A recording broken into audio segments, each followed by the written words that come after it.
This is the BraveCo podcast. I'm your host, Jason Bellet.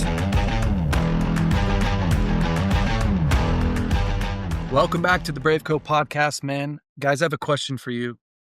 What if the financial struggles that you're facing today aren't at all about money, but about the condition of your soul? You guys know that we've been in the middle of our prosperity and wealth series. I've had my dad, I've had Ryan Pineda. Now we get to have Stephen De Silva, who is the creator of Prosperous Soul. He teaches all over the world, travels a bunch. He's a personal friend. I've known him for a lot of years, and a guy that's just an absolute beast in helping other people heal from the inside out, manage their money in a very practical ways, but also change the way that they approach their finances, prosperity, and wealth. Steve, thanks so much for coming in. Thanks. That's a great intro, bro. Thank you for having me. No, I do my best. That was worth coming just right there. Yeah, I spent an hour planning. Did you? That was beautifully done, by the way. Yeah. Listen, everybody wants to be prosperous. Yeah. I don't know anybody that's raising their hand for like, no, I don't. I want to live in the ditch over here. Right. We often, starting out, think, if I could just make more money, right? If I was just smarter over here. I mean, even me, if I could just make more money, if I could just bring in finances some other way, I would be okay. And I actually caught myself a little while ago talking to my wife, thinking through like, we need more money. But I actually wasn't doing anything to generate, to move towards, to steward what I had, right? There's a gap there, isn't there? And I remember telling her, this is what I told her. I remember going, the only way that we could have ever generated more income was if God somehow surprised me with it. Yeah. That was a wild revelation. Like I actually had no doorways in. There was no other, I hadn't thrown out any more seed. I hadn't done anything different in my life. And yet I have this deep craving, this deep desire for like, I want something different to happen in my finances, but there's no place that I'm even thinking about it. A lot because of what was going on the inside of me. And I know that you see people from all different walks of life, wealthy people financially and poor people financially. What do you think when it comes to the place of how does our internal world affect the way that we attract wealth in our life and steward wealth? And then how do we fix that and grow that? Yeah, that's a great question. That realization that you had is actually a revelation of a theology breakdown we have in Christian thinking. Yeah. We have a lot of victim mindset in our financial world, and we kind of attach it to, well, that's faith. If God rescue me, God rescue me. But right, you're thinking, well, what am I doing to actually feed into that? I think what we have here is this internal world creates a lens that we look through, and that lens, that worldview, is formed in us naturally through our families and through our experiences. And I like to call that little t truth. It's like there's truth to it. Yeah. My dad was that way, or my mom, or my cousin, or my whatever. But that framing needs to align to the mind of Christ. And that re-engineering is such a key element to a prosperous soul. It's getting on a lens that is Christ-like. And that's why we read our Bible every day. It's not because pastor told us, it's because we are renewing our mind. We're becoming more like Christ, and we're having to re-engineer that lens. So that prosperous soul, that perspective that, wait, Jesus said we were supposed to be as shrewd as serpents and as innocent as doves. We don't throw one half of that formula away. Jesus himself, I'm so glad it's him that said it, because I think that would be heresy in my framing. Yeah, 100%. Yeah, it's like, oh, no, serpent, all bad. But the serpent, and think about this, man, in your financial space as you approach your money, the serpent has vices. We understand serpent thinking, that's, manipulation and distraction and distortion and lies and stealing, all those evil things. Absolutely. We got to tear that off. But the serpent also has some virtues. Like, they are tough. Yeah. They are bold. Yeah. If you ever walk up on a rattlesnake, they're like, come on. Little 12-inch snake is like, let's go. And so snakes, this serpent issue that Jesus is talking about, we're not supposed to be like snakes, but we are supposed to be strong and bold and confident. Those are the virtues of the serpent principle, the shrewd principle. With that, we merge the virtues of the dove, the innocence. So we don't have to be fragile around our money. In fact, fragility, being easily set aflight like a dove, that is the vice, the problem of the dove. That's why when we take this principle of Jesus, the serpent and the dove, we tend to naturally think the division is this way. We need to get rid of the serpent thinking. And Jesus is saying, no, actually, you got to cut this way. You got to get rid of all the bad stuff of both of those. So in your financial world, you shouldn't be afraid of looking at your budget. You shouldn't be afraid to look at your debt. Like, for example, practically, a lot of people know they have debt, but they don't know how much. They don't know who they actually owe. They know Yeah. kind of it's a lot, Yeah. but they don't actually track their numbers. Yeah. That's an example of a dove vice. We're just kind of like, I just won't look. Our theology needs to get rugged. We need to get healthy and strong and not be all timid and freaked out. The gospel is complete. It can't be stamped out, and it's been tried for generations. So the gospel applies to our money. So one of the elements in your finances is we can find our way into a place of strength and boldness and courage and momentum. Genesis 1:28, we were built to be fruitful and multiply. It's in us to get out of bed and want to build. Yeah. And wherever our theology rakes up against those principles, those capital T truths, not the little t experiences, but Jesus, who is truth, we need to embrace that and pull it right into our finances. Now, sometimes we have, wounds and experiences and fears and things that makes that adoption of the mind of Christ a challenge. But those things must not stop us. We can't limit ourselves because we're afraid or confused. We need to get out of our hiding and go gather groups. Let's talk about our money. Let's get in groups and not be judging one another. Let's figure our stuff out. So here's a practical idea. I gave you one. Yeah, do it. Read your Bible. Read your Bible. Why? Because you're putting on a lens that is the mind of Christ. Read that a chapter every day. Read that chapter in 5 translations or something like that. I mean, I try to read a chapter every single day. I know your dad for years, probably most of his adult life, has just been chewing on the Word of God every day. Yeah. And so we need to be doing that. Why? Because the boss said? No, because we're putting on a different lens. Now here, use this lens when you read the Bible. How does this work in my financial world? Don't separate your money from the sacred part of your life. Going to church, loving on brothers, helping them when they're down, praying for prophesying, whatever we're doing, that's all sacred stuff. But our money isn't like a little secular corner off pushed in the corner that God doesn't really touch or want. He totally wants that in. And the whole thing is sacred anyway in our hands. So there's a practical tool. Read your word in order to reframe your thinking. Secondly, don't isolate. My goodness, so many people hide and they feel awkward. We might talk around the water cooler or kind of laugh at each other and, roughhouse around. But I mean, actually talk now, how am I going to get out of this debt? And why did I get into that debt? Or what is my spending doing? And is that like proper? Is that like a good idea? And get this information out in front of us. Maybe pick a good book. Your dad's book is fabulous.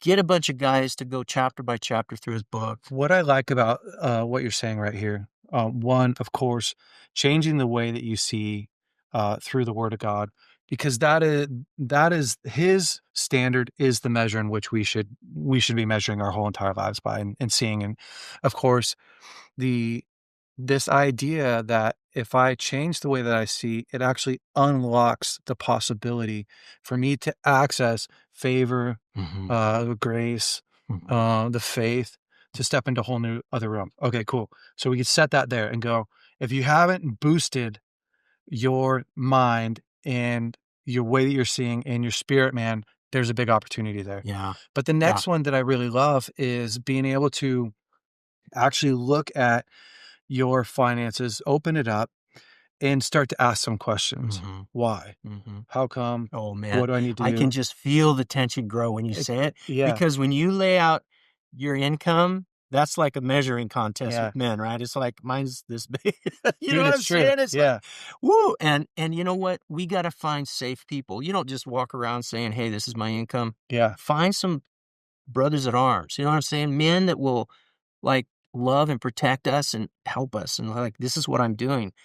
And maybe make as your first assignment, I wanna multiply my streams of income. I want a second stream of passive income. mm, Maybe that's your goal. And in my classes, in my school ministry class, I've got this favorite challenge I drop. I say, uh, I think our class is only like 5 weeks long or something yeah, like that. So I'll say in like the third week, I'll say, okay, this is the week we talk about income. And I'll teach about passive income and active income and some elements. And then I'll go, now your homework assignment for 1 week is you have to come back next week with a new stream of income. That's your yeah, goal. that's Ready, cool. set, go. And their eyes go, What the I don't heck? think it's even possible. Yeah, And there's the first lesson. It's totally possible. What kinds of things are possible in Christ? Well, just a few, or just just elements of it. No, all things are possible. So what if we put to the Lord in your personal life, I'm going to, in the next, let's say 10 days, add one new passive stream to my life. What would you do? If you like had 10 days, you would start rounding up your buddies and you'd be going, what in the world's that dude talking about? And how am I going to do it? And with the tools, see, this is the hidden information. Just go get your information. Comes out with help. Just gets mhm, your brothers around and start talking. And what happens is you go, well, here's a really easy way. And you go, well, that's totally obvious. How many people aren't doing the obvious step? Take yeah. it. And once you take that step, you start seeing, well, then that means I could also do this. That is an easy off ramp onto multiple streams of income. I like this, I love this thought. A lot of people, and I'd love to hear what your thoughts are. Um, when we look at, our financial, status, if I'm checking out and seeing where am I Hmm. at one point, Lauren and I were, like, just in the dumps, and I've talked about it so much in this Okay. series already because it's pertinent to me, Yeah. of course. Yes. And, I mean, 20 years in my life of just I don't really do a lot financially. I do a lot emotionally. Yeah, you I do. do a lot mentally. Yeah. I do a lot spiritually, Mm. but I don't do anything financially. Like I just told you earlier, like there's no way God could bless me except for if somebody Yeah. gave me money, which is Yeah. okay, but Mm. that's a bad way to live. Mhm. And so the first thing that we had to do was like just open it up and see where we're at. Part of what I was seeing was I had my dad and my mom come in and look at our finances Mhm. because we were just constantly in the red. And my dad, I remember he comes, my mom's like, "Where's that 35 cents?" My mom's brutal. Yeah, I know this. She's brutal. My dad says to me after like 2 hours of scouring, Yeah. which is like really humbling. Yes, My it is. parents are awesome. No, I get So, it. I get it. but it's like, huh, I'm 40 years old and my dad's like combing through Yeah. my stuff and my Good for mom. you, bro. Yeah. And, my dad said, "Hey, good news." I'm like, "Oh, thank God." He said, he said, "You're not wasting any money. You just don't have any." And I started to talk to Lauren about how at some point you can't save your way Right. into prosperity. Right. You can only cut so much. Mhm. Right? Like this idea that, okay, so for a long time, I would only drink one sparkling water, one LaCroix, and she would have one Yeah. coffee a day. Yeah. Right? Like that's literally, guys, that is exactly where we're at. Mhm. I'll have one LaCroix a day. She has one coffee a day. Mhm. I mean, that's the level of Mhm. scraping the Wow. bottom of the barrel, which is fine. Like God I'm bless you guys, man. totally good to do that. Yeah. It is But good. yeah, You yeah. built muscle in that. Now you need to add some But you things can't to it. live there Yeah. forever. Yeah. So this whole thing of like, okay, I remember my dad saying, you have to close a $2,000 gap a month. Mhm. You just have to do it. Mhm. Or you have to be okay with bleeding every month. Yeah. And so we started to go to what's the easiest pathway to closing that? Nice. Well, I could do one-on-one counseling, Mm. right? Mhm. I've Mhm. never charged for counseling before. Mhm. Before this, I just went, I'm good. I'll just meet with people. So I literally had to, this is where I was at. I had to ask my dad permission, not because my dad ruled my life. No, I get it. But because I went, this is an area I've never given myself permission financially to charge somebody. So I said, hey, you think it's okay if I charge for one-on-one counseling? He probably went, He went, is this a trick yes. question? Yeah. So, because I could do 4 counseling appointments a week and easily cover that. So that's what I did at first, right? And then we had to go back to the drawing board at some point and go like, well, I don't want to do 4 counseling appointments a week. I want to do thinking, ooh, 1. Ooh, you're hitting on gold here, bro. Yeah. Which, how do I take this thing and multiply it? And we just went down the road. But for me, the brass tacks is you have to know where you're at. And then you have to get to a point where you go, if you're not wasting a bunch, and this is where I think a lot of people get stuck, is we've heard like, you got to save, if you saved X amount of dollars, if you save this, there is that place. But you can, at some point, you have to have a plan for growth because inflation is growing and things are getting more expensive. And right? I mean, maybe speak to that a little bit. Oh gosh. Well, you just laid a bunch of worms on the table. I did. Which one do I got? Yeah, just grab some of them. Okay, I'll grab some. Yeah, economically, our system is not engineered for the individual to prosper anymore. Ooh, yeah, go into in that. my opinion. Yeah, I like that. You've got these forces around us, like circumstances that are contending like anchors against our ascent. Things like tax, inflation, theft, betrayal, bad decisions. Yeah.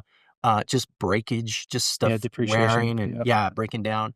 And so all of these things, our system is our economic life is a race against these gravities. Okay, and we're like a rocket trying to break through the forces that are holding us down. Yeah. So this is why your principle, you can't save your way into orbit, let's say, is because you have to save. I mean, it is a component. Yeah. But it is not the key. And it is often taught by some that is the key. Another key solely taught is be debt free. Yeah. Well, by itself, that's like a fundamental building block. But eventually, we have to outgrow this idea that debt is a sin. It's not a sin. Right. It's a powerful weapon in our hands. Now, you don't give a shotgun to a 1-year-old because they have no capacity to handle something that powerful. I was 6 before I got my first gun. I can't believe you Weaverville. in Weaverville, yeah. And how many kids grew up with sidearms at 6? You know what I mean? Back in time. But so capacity is the principle that broadens us out and helps us carry more than just 1 or 2 tools, like save my way. So I'm a saver, or I am debt free. What do you do? And this happened in my life. Yeah. My sole investment strategy for a number of years was pay off debt. And we just, the principle, you just, every extra dollar, you're throwing it on extra payment, and and we lived like Spartans for years. I mean, at one point, my wife, who's pretty giving, she looked me in the eye. She says, look, we either replace that living room carpet, or I am never inviting anyone to our house again. And that couch looks like an old horseback. You know what I mean? It's all burning it off. Yeah. And I thought it was okay, but somehow we couldn't live like just eking it out. That alone, what happened? We eventually paid off all our debt, and then I'm like, oh my gosh, what do I do now? Yeah. Now what do I do? Because I have streams coming in. We talked earlier about adding streams. So one strategy, multiply your streams. Another strategy is, how do you direct the streams that are coming? Do you put them against debt, or do you put them toward asset creation? And a lot of the philosophy that says debt is evil, there's only one answer to that. You have to get rid of debt. Yeah. Well, what happens when the debt's all gone? You got to learn a new set of tools. Yeah. You've got to put and deploy that cash somewhere. Most of us are laborers. We work out of our labor. We trade time for dollars. Yeah. And so this is a conversion game. Time into dollars, dollars into investments, investments into passive income streams. This is a little lily pad hop that a person can make across time. Lily pad conversions are the practical hops that a person can do into the future. But you making across the lily pads is a game won on three sides. It's a triangle. And the triangle speaks to capacity. If I had a triangle and set it on the table and we added something heavy to it, the triangle would hold that weight. Yeah. It has capacity. It's very strong. But if the triangle has a weakness on one side, the capacity is going to fold under the weight, right? Yep. So the folding, and you lose the weight and the triangle comes back, the weight is added, the fold, you take away the weight. That cycle is the pattern that people find themselves in sometimes. Gain and lose, gain and lose, Yeah. gain and lose. Yes. So how do you not gain and lose? And is it possible? Well, theologically, yes, because we are part of a kingdom that knows no decrease. That means somewhere in this crazy financial formula is a fact of glory to glory to glory increase. Yeah. What does that look like economically? Well, it looks like an accumulation of assets. Now, I'm not a prosperity doctrine guy. I'm not teaching that space. Yeah. But we do have the fact, we have to build our theology into the fact that we have a kingdom that knows no decrease. Yeah. And as increase happens, we have a job, and that is to grow our capacity triangle into the increases as they come. So what's the three sides? Protection, provision, and identity. Okay. Protection, you see, the triangle is based on, the base of the triangle is based on the concept of adoption. Yeah. See, if our adoption, at adoption, we only have two choices. We either belong or don't. We're either adopted or orphaned. Yeah. And so if we're orphaned, what happens is we are our own protector, our own provider, and our own identity giver. And so how does an orphan fix that? So we all have a triangle. It's not like some of us are missing for sure. our triangle. We all have one. The question is it engineered to carry more and increase? And if we engineer and learn how to grow our capacity, what happens is when opportunity comes, God's the rewarder. So we'll wait on his good timing for things to come. But when they come, and they will, because he's a giver, when they come, we have a new assignment. We have to pass the test of wealth. And the wealth test is at the top, not the bottom. It's at the top. Now, where you and Lauren were was the test at the bottom. And the test at the bottom, I think of as like a faith test. That's where we build our muscle for persevering. That test will reoccur over and over and over again. But if we're passing the test at the top if you imagine a cycle and increase, and we learn how to grow our capacity, protection, provision, and identity, I can give you some tools on that. But as we do that, what happens is your muscle that you built with Lauren in that trough, you now have a new trough, a new base. It's higher, but you're going to have to apply it again. Now, an interesting dynamic sets up here, and I'm talking really fast. I'm sorry if this is okay. No, you're fine. What happens here is you have children and now a grandchild. Yeah. You represent the perfect little petri dish of what is recreating itself over and over for generations around the world. Generation 1, Generation 2, your children. Generation 3, that little granddaughter. Yep. Little grandgirl. Yeah. So G1, G2, G3.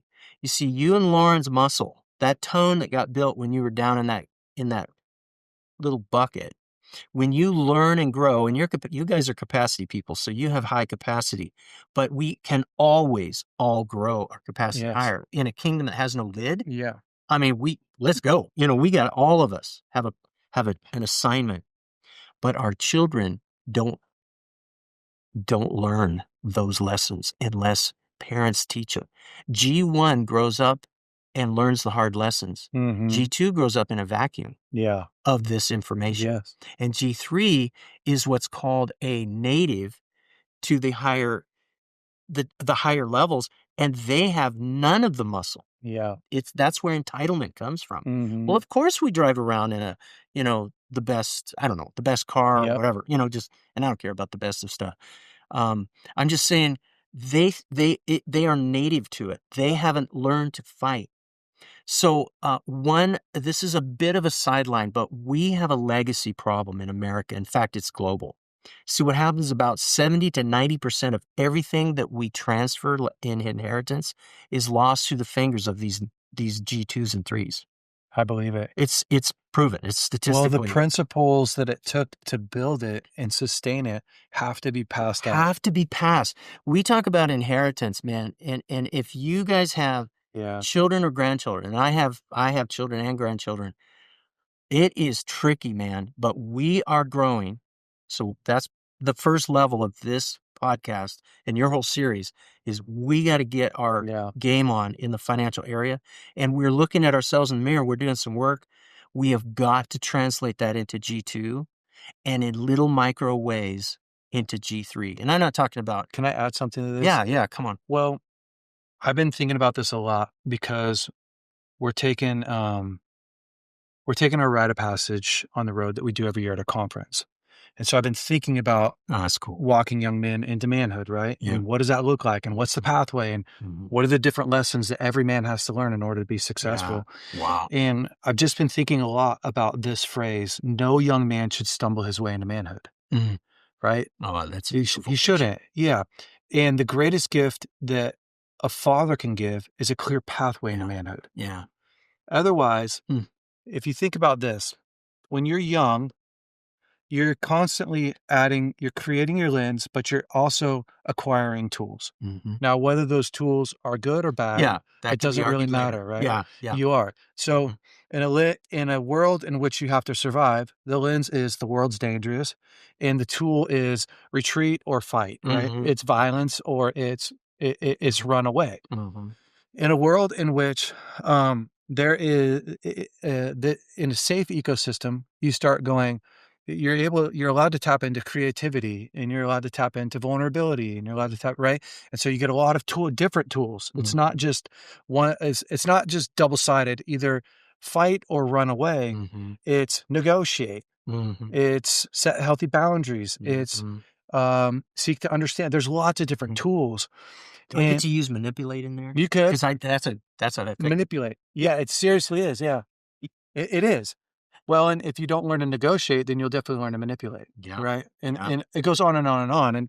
But I've just been thinking a lot about this because of this rite of passage, That's amazing. bringing young men in. And so, to me, the question I'm asking a lot of pastors and a lot of fathers right now is, what is your plan for your young man? Mhm. What's your plan? Mhm. Because every father needs a plan for Mhm. his son. That's the actual inheritance. Mhm. The inheritance isn't just the money that you leave and the assets. Oh, yeah. The inheritance is your first inheritance is the instruction, the framework, the wiring, because I don't wire myself. Mhm. You didn't wire yourself. Right, Your environment wired yourself. right. That's the first part of your inheritance. Mhm. And so it's like getting ourselves right is important, Mhm. but learning how to assimilate that Oh, yeah. into You're singing my song the today. young men, Yeah, into your daughters, yeah. right? That's the key Mhm. because you'll spend your whole life building something that no one else knows how to carry. What for? Yeah, yeah. That's It's just exactly a right. thought. I mean, it's a great, segue into purpose. You know, why do I stay out of debt? Well, Mm, because Dave Ramsey said so, yeah, which he's not wrong. right. But I stay out of debt because I have something greater than myself pulling me, and that pull dictates, well, I'm not going to have a bunch of debt. Now, if a person in here, you have a bunch of debt, don't be shamed over that. Right. Okay, well, you got debt. What are you going to Well, do? mercy's new every morning. Like, hey, let's take a shower, wash ourselves off, and not be all upset about it. Let's go to war. What are we going to do about that? Well, what if your getting out of debt plan takes me 4 years? Oh, okay. Cool. Yeah. Oh. You got 4 years planned. Let's go. Because there's something greater than us than just figuring out I'm debt free or, I've got that bank account or that 401k stashed or whatever criteria. That is a really baby level framing for Yeah. purpose. Yeah. And those are orphan answers. When our identity rests on things like bank accounts or car collections or Mm. whatever our jam is, those things are passing away, man. And we, if you want to pull purpose out of you, and I as a young father, this yanked me out of a bunch of junk and bad patterns.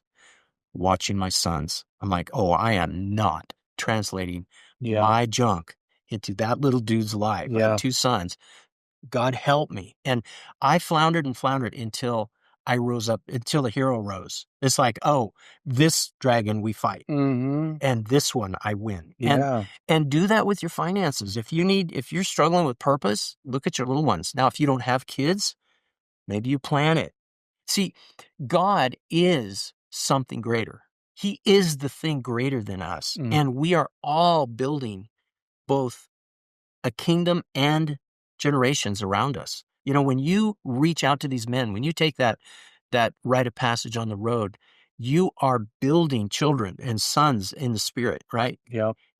And so we all do this, and we're doing it constantly. When we're in line at the coffee shop, how we react when the barista doesn't have, your specific bean in the whatever. I mean, it's Yeah. and how we respond. All of those things are ways that relate to our capacity and our framing of purpose or something greater. Yeah.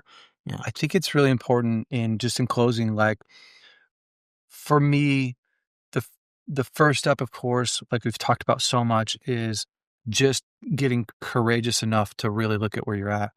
And then the question that you asked, like, what could you do to add a second stream of income is a Mm. brilliant question. And just getting people thinking and even taking a step in that. My dad talked about it a little bit in an example, and Ryan talked about it as well. In just adding that stream of income. He bought a bunch of furniture one day Mm. because he just got married, and he thought, I bet I could flip this furniture and make money. That's fun. And that's how he started. That creativity thing. Yeah. And just allowing yourself to Yeah, take some man. risk. But I do like this place where we've landed, in the sense that, listen, you're getting well so that you could create and transfer that wellness Yeah. and that mindset Yeah. to this other generation. Yep. That what my dad gifted me, I'm so thankful for. Mhm. The mindset, we had to work at their businesses a Mhm. lot. Mhm. We weren't, it wasn't a secret, the financial pressure that they were under, Mhm. but they also didn't put the responsibility on Mhm. us. And just growing up in a home where I could say that where I'm at 45, I'm not even talking about monetarily, Mhm. but even that is way beyond where my parents were, Mhm. because Yeah. they had vision. So Mhm. my dad used to let me sit in meetings, like That's business awesome. meetings, a lot. Meetings with Bill, meetings with Danny. He used to talk to me a lot about where people were at. Mhm. I knew people in the church that were getting divorced, and he was helping them. Mhm. And he'd always say, like, this is between you and I. Mhm. My dad had an idea Mhm. that I was going to be a leader. Mhm. He knew it, Mhm. that I was going to carry a lot of pressure someday. Mhm. So he taught me how to carry That's pressure, awesome. and Yeah. and taught me a value for it. So at 13, I That's decided, inheritance. yeah, at 13, I realized, oh, I'm going to be somebody that helps people. And Mhm. my dad's pouring into that. Now I've got a million lessons to learn. My whole point is, Mhm. before he was wealthy Mhm. monetarily, before he even had all of his stuff figured out, right? He didn't wait till it was perfect. And I Yeah. think that's a big key for Yeah. everyone here, guys, is Yeah. rather than wait till you have all this stuff figured out, Yeah. take your sons on this journey with you, Come on. where they're not having to carry the weight of it, Right. but they're getting to experience the wisdom. Tutor and teach. Yeah, the practicality of it. The Yeah. same way that Jesus said, come follow me. Yeah. He didn't hide them from some of the pain that he was Right. going through, Mm. but they got to watch him navigate through it, Mhm. because someday you're going to go further Yeah. than where I went. And I think if we can challenge you, if Steve and I can challenge you with that, Yeah. someday your boys, your girls are going to step into a place of responsibility, and the principles that you have worked so hard for, Mhm. if we don't pass them on, then we're making them have to go through and learn the things that we've already learned. Yeah. And Yeah. it's a shame. Yeah. And so Yeah. that's the big challenge. That's so good. Yeah. That healthy daughter when she's, 24, making smart, that's success. 100%. Yeah. The 401k that's big and a broken daughter, not very sweet. Yeah, it don't matter. It don't matter. So yeah. What you're talking about, and then that is exactly right. You tap your something greater than yourself, which is obviously God, and let that pull you in through some of these financial challenges. I've got a really practical idea that might help some guys. Yeah. On a piece of paper, write a big plus sign, and pick a corner. In one corner, write income. In the lower corner, write spending. In the other corner on the bottom, write debt, and in the top left corner, write assets. Income, spending, debt, and assets. And this is a 4x4 sweep. You can spend time before the Lord in each one of those segments. The idea of multiplying streams, that is just one tool in one quadrant. There are 4 quadrants to work in. And it doesn't matter how big you are, it doesn't matter how small you are. We all have access. And this guy talking about, I realized I could flip chairs or furniture. Couches, yeah. This is the thing. Use your creative idea. This is the shrewdness that Jesus is talking about. You find a way and you climb over those walls. You do it. Don't compromise something greater. That is a clear boundary. But I'm talking about, how am I going to solve this? How am I going to put plus signs in each of these 4 corners? And you will multiply your leverage. It's called a force multiplier. In leaving here, I won't get the story perfectly. I was talking to my friend the other day. His name's Ted. And his son is learning this app. Basically, he's allowed to spend money, save money. He can have Nice. a debit card, but also he taught his son, hey, what we do is we spend, or we save 10%.